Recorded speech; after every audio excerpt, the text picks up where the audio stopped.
मेरी मौत का मातम ना करना। मैंने खुद ये शहादत चाही है। मैं जीता हूं मरने के लिए। मेरा नाम सिपाही है।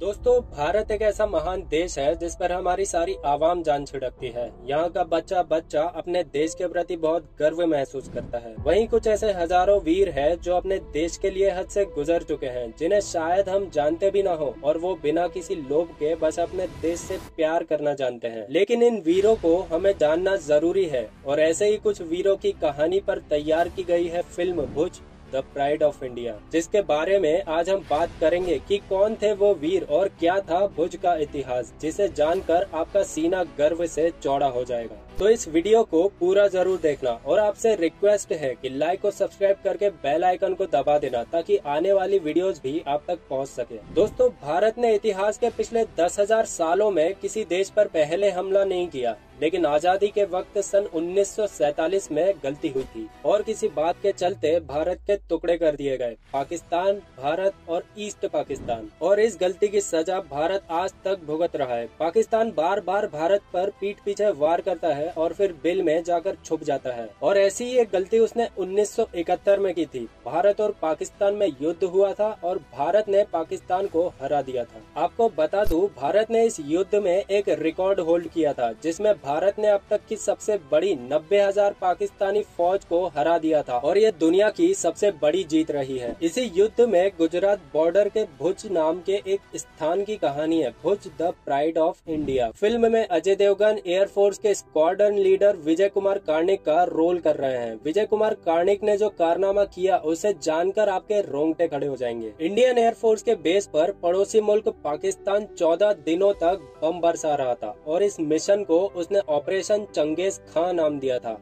3 दिसंबर 1971 में पाकिस्तान एयरफोर्स ने ऑपरेशन चंगेज खान लॉन्च किया। भारत और पाकिस्तान के बीच ये ऑपरेशन एक युद्ध की शुरुआत था। हिंदुस्तान की वायुसेना दुनिया की सर्वश्रेष्ठ वायुसेना में से एक है। भारत ने सन 1965 का युद्ध इसी सेना के बलबूते पर जीता था, और पाकिस्तान का प्लान था कि भारत की ताकत को ही उसकी कमजोरी बना दे। पाकिस्तान ने सोचा, क्या हो अगर हिंदुस्तान का एक भी हवाई जहाज उड़ान ही न भरे। तो जब हवाई जहाज उड़ान ही नहीं भर पाएगा तो युद्ध की सामग्री भी सैनिकों तक नहीं पहुंचा पाएगी, और इसीलिए पाकिस्तानी एयरफोर्स ने भारत के 11 एयरफील्ड्स को निशाना बनाया था, जिसमें अमृतसर स्थित एयरफोर्स डिफेंस रडार, भुज, श्रीनगर, पठानकोट, जोधपुर, जैसलमेर, हलवारा, बीकानेर, अवंतीपुरा, उत्तरलाई, अम्बाला, फरीदकोट और आगरा भी शामिल थे। और इन हमलों के बाद तत्कालीन पीएम इंदिरा गांधी ने पाकिस्तान से युद्ध की घोषणा कर दी थी। पाकिस्तानी एयरफोर्स ने हमलों में भुज के रुद्रमाता एयरफोर्स बेस पर 14 दिन में 35 बार हमला बोला था। इस हमले में पाकिस्तानी वायुसेना ने 92 बमों और 22 रॉकेट्स दागे थे। इस हमलों में एयरफोर्स बेस तबाह हो गया था। पाकिस्तान कुछ हद तक अपने प्लान में कामयाब होता नजर आ रहा था, लेकिन भारत ने उस वक्त जो मुंहतोड़ जवाब दिया उसकी कल्पना पाकिस्तान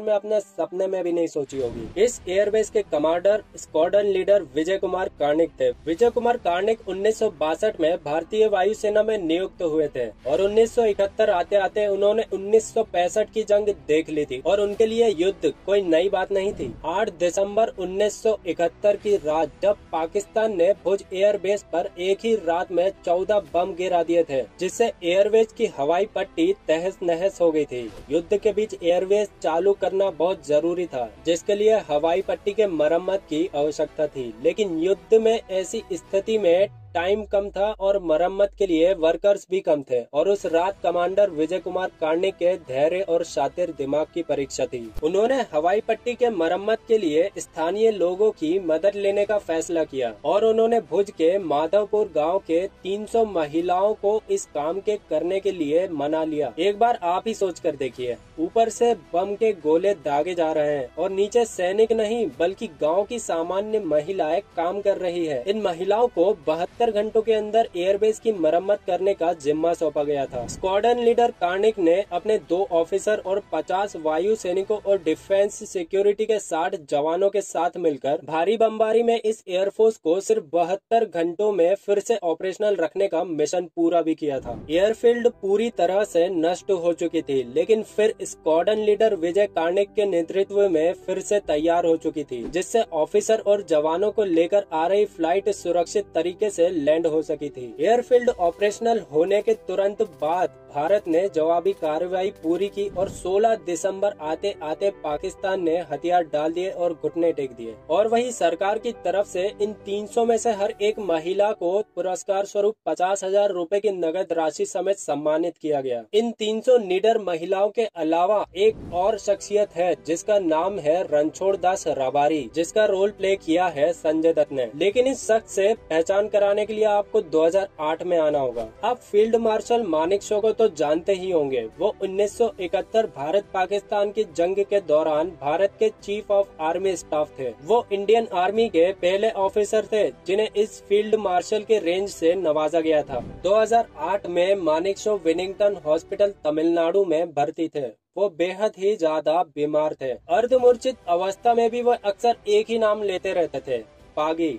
डॉक्टर से भी रहा नहीं गया और उन्होंने आखिर पूछ लिया कि कौन है ये पागी। सेन साहब ने खुद ही ब्रीफ किया। 1971 की वॉर में भारत जीत चुका था। जनरल मानेकशॉ ढाका में थे। आदेश दिया गया कि पागी को बुलवाओ, डिनर आज उन्हीं के साथ करूंगा। फिर हेलीकॉप्टर भेजा गया। हेलीकॉप्टर पर सवार होते समय पागी की एक थैली नीचे रह गई, जिसे उठाने के लिए हेलीकॉप्टर वापस उतारा गया। फिर अधिकारियों ने नियमानुसार थैली को रखने से पहले थैली को खोलकर देखा और देखकर दंग रह गए। उसमें 2 रोटी, प्याज और एक बेसन का पकवान भरा था। फिर डिनर में एक रोटी सेन साहब ने खाई और दूसरी पागी ने। अब आते हैं 2015 में। उत्तर गुजरात के सुईगांव इंटरनेशनल बोर्ड की एक बॉर्डर पोस्ट पर रणछोड़ दास पोस्ट नाम दिया गया है। यहाँ पहली बार हुआ जब किसी आम आदमी के नाम पर सेना की कोई पोस्ट हो और साथ ही में उसकी मूर्ति भी लगाई गई हो। पागी का अर्थ होता है मार्गदर्शक, अर्थात वो व्यक्ति जो रेगिस्तान में रास्ता दिखाए। रणछोड़ दास रबारी को मानेकशॉ इसी नाम से बुलाते थे।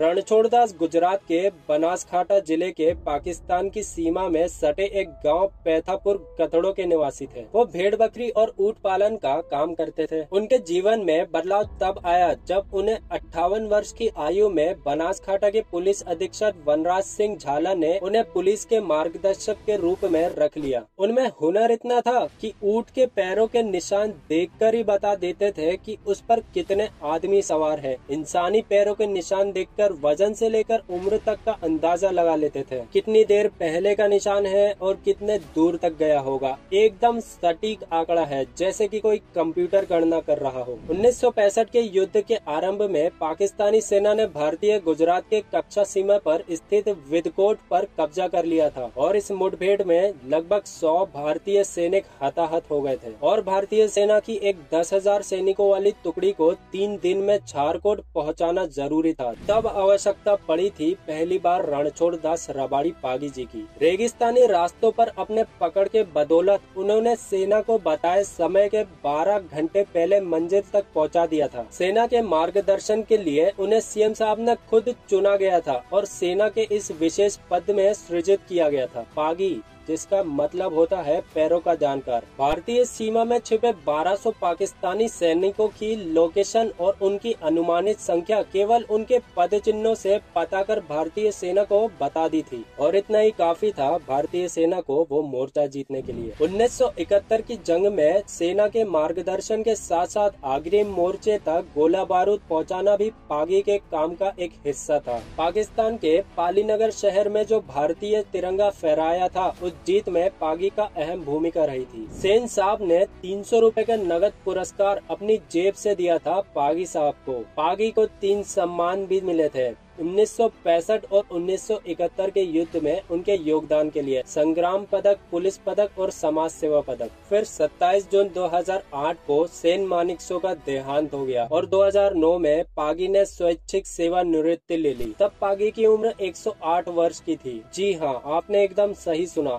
108 वर्ष की उम्र में स्वैच्छिक सेवानिवृत्ति। और सन 2013 में 112 वर्ष की आयु में पागी का भी निधन हो गया। पागी का किरदार संजय दत्त निभा रहे हैं और 300 महिलाओं का नेतृत्व करने वाली महिला का किरदार सोनाक्षी सिन्हा निभा रही है, जबकि एक भारतीय जासूस का किरदार निभा रही है नोरा फतेही। वैसे दोस्तों, आपकी क्या राय है भारत के इन वीर सपूतों के बारे में, और आप भारत देश से कितना प्यार करते हैं कमेंट में जरूर बताना। तो अगर आपको ये वीडियो पसंद आया हो तो लाइक और सब्सक्राइब कर देना और बेल आइकन को भी दबा देना। जुड़े रहना इस चैनल पे, मैं इसी तरह के फैक्ट्स रिलेटेड वीडियोस इस चैनल पर लाते रहता हूँ। तो मिलते हैं नेक्स्ट वीडियो में।